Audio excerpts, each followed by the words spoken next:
Құрметті бауырлар, қасиетті жұма берекелі болсын. Жұма күнгі дұға тілектерімізді Алла тағала қабыл етсін. Жұма араб тілінде жамағат, біріктіру, бірігу деген ұғымды білдіретін сөз.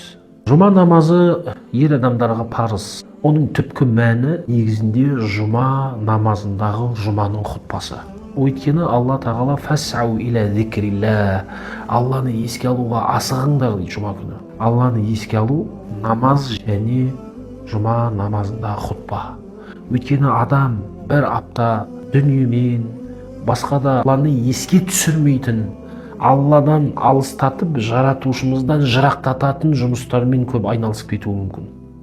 Сондай адамдарға Алла тағала аптасына ең аз дегенде бір мәрте жұма күні жұма хұтпасын тыңдау арқылы Алланы еске түсіреді. Бірақ алайда біздің қоғамда жұма намазындағы жұма хұтпа ол қысқа нұсқа айтылады.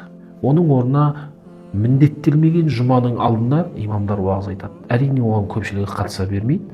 Сондықтан жұма күні жұма намазындағы хұтпаны тыңдай алмасаңыз, ол жерден сол хұтпаның түпкі мақсаты болған Алланы еске түсіру мүмкін болмаса, онда аптасына бір мәрте ұстаздарды, рухани тұлғаларды тыңдап, олардан уағыз насихат естіңіздер, Алланы еске түсіріңіздер.